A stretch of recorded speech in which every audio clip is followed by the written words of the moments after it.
Jaganmohan Reddy London పర్యటన సంచలనాలు సృష్టిస్తూ ఉంది. ఎవరు ఊహించని విధంగా జగన్మోహన్ రెడ్డి అడ్డంగా దొరికిపోతా ఉన్నాడు. లండన్ వెళ్లకుండా ఆమ్స్టర్ డ్యామ్ వెళ్ళినటువంటి జగన్మోహన్ రెడ్డి తిరిగేది జనాలలో ప్రచారం అయిపోవడంతో లండన్కి వచ్చేసాడు. అయితే లండన్లో దిగగానే జగన్మోహన్ రెడ్డి ఒక రహస్య భేటీలో పాల్గొన్నాడు. అంతకీ ఆ రహస్య భేటీ ఎవరితో జరిగింది, ఏం జరిగింది అనేటువంటి సంచలన అంశాన్ని ఈ వీడియోలో వివరించబోయే ముందుగా ఇప్పటి వరకు మన ఛానల్ సబ్స్క్రైబ్ చేయని వాళ్ళు ఖచ్చితంగా సబ్స్క్రైబ్ చేయండి. ఇక విషయానికి వస్తే జగన్మోహన్ రెడ్డి ఎంత డెకాయిట్ 420 మనందరికీ తెలుసు. ఓడిపోయిన తర్వాత పారిపోవటానికి కూడా అన్ని రకాలైనటువంటి సెటప్లు చేసుకున్నటువంటి విషయం కూడా మనందరికీ తెలుసు. అయితే జగన్మోహన్ రెడ్డి ఎన్నికలు పూర్తవగానే రిజల్ట్ రాకముందే లండన్ బయలుదేరి వెళ్ళాడు. అయితే జగన్మోహన్ రెడ్డి లండన్ వెళ్ళింది ట్రీట్మెంట్ కోసం అంటూ చాలామంది ట్రోల్ చేస్తూ ఉన్నారు. సరే, ట్రీట్మెంట్ కోసం వెళ్ళాడా, ఇక్కడ దోచుకున్నటువంటి డబ్బు అక్కడ దాచుకోవడానికి వెళ్ళాడా, లేదా ఓడిపోయిన తర్వాత అక్కడ పర్మనెంట్గా ఉండిపోవడానికి సెటప్ చేసుకోవడానికి వెళ్ళాడా పక్కన పెడితే, జగన్మోహన్ రెడ్డి లండన్ వెళ్తున్నా అని చెప్పి లండన్ వెళ్ళి లండన్ ఎయిర్పోర్ట్ చుట్టూ చక్కర్లు కొట్టి అక్కడ దిగకుండా అనూహ్యంగా ఆమ్స్టర్ డ్యామ్ వెళ్ళాడు. కోర్టులో ఎక్కడెక్కడికి వెళ్ళాలో అనేది అతను పర్మిషన్ తీసుకున్నాడు. ఎందుకంటే అతను ఒక దోషి, అతను ఒక బెయిల్ మీద ఉన్నటువంటి దౌర్భాగ్యుడు. కాబట్టి అతను విదేశాలకు తిరగాలంటే అతను పాస్పోర్ట్ కోర్టు దగ్గర ఉంటుంది. అతను పర్మిషన్ తీసుకోవాలి, ఎక్కడికి పోతాడు, ఎవరిని కలుస్తాడో, అతను టూర్ షెడ్యూల్ అంతా కోర్టుకి ఇవ్వాలి. కానీ కోర్టుకు ఆమ్స్టర్ డ్యామ్ టూర్ ఇవ్వాల. కానీ సడన్గా ఆమ్స్టర్ డ్యామ్ వెళ్ళాడు. అయితే ఇది పబ్లిక్ అయిపోయింది, జనమంతా రచ్చరచ్చ చేశారు. ఇది కోర్టు ముందుకు పోయి లండన్ పర్యటనను కూడా రద్దు చేసేటువంటి అవకాశం ఉంది. దీన్ని బేస్ చేసుకొని అసలు జగన్మోహన్ రెడ్డి బెయిల్ కూడా రద్దు చేసి జైల్లో పెట్టేటువంటి అవకాశం ఉంటుంది. వాస్తవంగా అయితే న్యాయ వ్యవస్థ ఆ రకమైనటువంటి చర్యలు తీసుకోవచ్చు. అయితే ఈ విషయం తెలుసుకున్నటువంటి జగన్మోహన్ రెడ్డి హుటాహుటిన ఆమ్స్టర్ డ్యామ్ నుంచి మళ్ళీ లండన్కి వచ్చేయటం జరిగింది. అయితే లండన్ రావడంతోనే అతను ముందస్తు ప్లాన్లో ఏదైతే చేసుకున్నాడో వాళ్ళతో లండన్లో భేటీ అవ్వడం జరిగింది. ఎవరిని భేటీ అవ్వడం జనరల్గా అనుకుంటారు, పంచప్రభాకర్ లాంటి పుట్టిని వాడు ఎవడు డాక్టర్ ఉంటాడు, ఒకడు పెయిడ్ ఆర్టిస్టు, పేటీఎం ఆర్టిస్టు వైసీపీకి వాడినో, లేకపోతే శ్రీరెడ్డి లాంటి వాళ్ళు ఎక్కడ కలిస్తే బాగోదు కాబట్టి అక్కడ పిలిపించుకుంటారు అనేటువంటి టాక్ కూడా ఉంది. సరే, ఇవన్నీ పక్కన పెడదాం. కానీ అక్కడ అతను కలిసినటువంటి వ్యక్తుల పేర్లు ఒకసారి మనం గమనిస్తే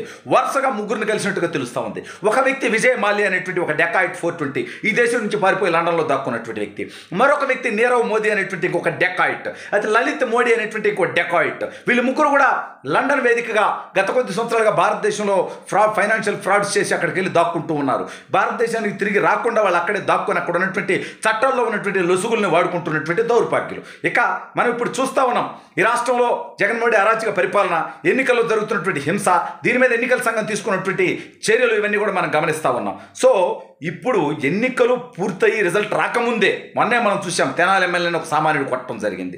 అదేవిధంగా కొడాలి నానిని, వల్లభనేని వంశీని, అంబటి రాంబాబుని, అనేక మందిని తరుముకున్నటువంటి విషయం కూడా మనందరం చూసాం. కాసు మహేష్ రెడ్డి, వీళ్ళందరూ కూడా ప్రజల్లో విపరీతమైనటువంటి వ్యతిరేకత ఉంది. అయితే వీళ్ళందరి మీద కూడా దాడులు జరిగేటువంటి అవకాశం ఉందనేటువంటిది బలంగా వినిపిస్తున్నటువంటి వార్తలు. అయితే వీళ్ళందరికంటే డెకాయిట్ ఎవడు? జగన్మోహన్ రెడ్డి. అందరితో తప్పుడు పనులు చేపించింది ఎవరు? జగన్మోహన్ రెడ్డి. మరి జగన్మోహన్ రెడ్డి ఓడిపోగానే ఏం జరిగింది? తాడేపల్లి కోట మీద దాడి జరుగుతుందేమో అనేటువంటి భయం ఉన్నది. తాడేపల్లి కోటలో జగన్మోహన్ రెడ్డి ఉంటే ప్రజలు వదిలిపెట్టరు. ఇతను చేసినటువంటి అరాచకం, ఇతను పెట్టినటువంటి అక్రమ కేసులు, ఇతను అనేక మందిని థర్డ్ డిగ్రీ ప్రయోగించడం, అనేక మందిని చంపివేయించడం, ఎన్ని నీచాలు చేయాలో అన్ని నీచాలు ముఖ్యమంత్రిగా చేశాడు. బహుశా భారతదేశ చరిత్రలో అత్యంత నీచ నికృష్ట ముఖ్యమంత్రి ఎవరంటే జగన్మోహన్ రెడ్డి పేరు వస్తుంది. అయితే ఇతను ఓడిపోయిన తర్వాత ఇక్కడ ఉంటే దాడి చేస్తారు కాబట్టి విదేశాల్లోకి వెళ్ళి బతికేద్దాం అంటే ఇక్కడ తన తప్పుడు పనులకు అనేక మందిని వాడుకున్నారు. పోలీసులను కులం పేరుతో, మతం పేరుతో, డబ్బు పేరుతో, వైపు పేరుతో, లేదంటే పదవులు ఇస్తానని, ప్రమోషన్లు ఇస్తానని వాళ్ళతో తప్పుడు పనులు చేయించాడు. వాళ్ళ బతుకులు ఎక్కడే ఆరిపోతాయి. ఆ తప్పుడు పనులకు వీళ్ళు ఇబ్బందులు పడతారు రేపొద్దున చట్టపరంగా. బట్ జగన్మోహన్ రెడ్డి ఈ దేశం నుంచి పారిపోతాడు. అందుకే లండన్ వస్తే ఎలా ఇండియా నుంచి డబ్బు ఇక్కడ తెచ్చుకొని ఇక్కడ వైట్ మనీగా మార్చుకొని ఇక్కడ వ్యవహారం లగ్జూరియస్ లైఫ్, అతని బతుకు మనకు తెలుసుగా. పేద ముఖ్యమంత్రిని అంటాడు. కానీ నేను వెళ్ళినటువంటి ఫ్లైటు మనం ఒక రస ఖర్చు చూస్తే గంటకు 12 లక్షల రూపాయలు. అదేవిధంగా ఇతను సెక్యూరిటీ అదనంగా ఇంకో 1,50,00,000 రూపాయలు. ఇతను లండన్ పర్యటనకి వెళ్ళి రావడానికి కనీసం వరస్ట్ కేసు 15 రోజులు తిరగడానికి రావడానికి 100 కోట్ల రూపాయలు ఖర్చు అవుద్ది. ఎవరిది ఇది? ప్రజాధనం. ఇది జగన్మోహన్ రెడ్డి ఎవడమ్మా మొగుడు సొమ్ము వాడతాడు, ప్రజాధనాన్ని దుర్వినియోగం చేస్తున్నాడు దౌర్భాగ్యుడు. 100 కోట్ల రూపాయలు ఇతను ఫారిన్ ట్రిప్ కోసం వాడుతున్నాడంటే ఎంత నికృష్టుడు అనేది రాష్ట్ర ప్రజలు కూడా గమనించాల్సినటువంటి అవసరం ఉంది. గంటకు 12 లక్షల రూపాయలు అంటే రోజుకి 24 గంటలు, ఆ విధంగా 15 రోజుల పాటు అంటే విమానానికి పే చేయాల్సినటువంటి పేమెంటే దాదాపు 30 కోట్ల దాకా అయ్యేటువంటి పరిస్థితి. ఇక మిగిలినటువంటి ఇతను సెక్యూరిటీ, తిండి, తిరుగుళ్ళు అన్నీ కూడా రాష్ట్ర ప్రభుత్వ ఖజానా నుంచి ఇతను దోచుకుంటాడనేది దొంగ గురించి మనకు తెలుసు. లేకపోయినా ప్రజల నుంచి దగ్గర నుంచి దోచుకున్నటువంటి డబ్బే కదా అది. ఏమైతేనేమి లలిత్ మోదీతో, నీరవ్ మోదీతో, విజయ్ మాల్యాతో భేటీ అయ్యి ఇక్కడికి వస్తే ఎలా బతకాలి, మీతో కలిసి ఏమైనా దొంగ వ్యాపారాలు చేయొచ్చా, ఎక్కడ కూడా డ్రగ్స్ గంజాయి లేదంటే డెకాయిట్ 420 పనులు ఇక్కడ ఏమైనా చేయొచ్చా అని తీవ్రంగా కసరత్తు చేస్తున్నట్టుగా తెలుస్తూ ఉంది.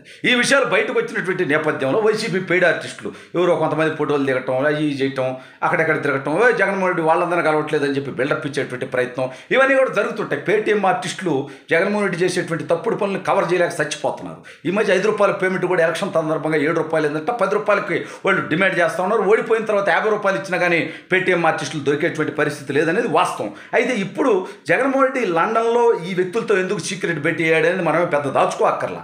ఇతను డెకాయిట్ కాబట్టి 420 కాబట్టి పారిపోయిన తర్వాత అక్కడ బతకడానికి తగినటువంటి ఏర్పాట్లు జగన్మోహన్ రెడ్డి చేసుకుంటా ఉన్నాడు. మరి దీని తర్వాత ఆసుపత్రికి వెళ్ళి నిజంగా అతనికి ఉన్నటువంటి మానసిక వ్యాధికి ట్రీట్మెంట్ చేయించుకుంటారని కూడా చాలామంది అంటున్నారు. సరే, అదంతా కూడా తర్వాత విషయం.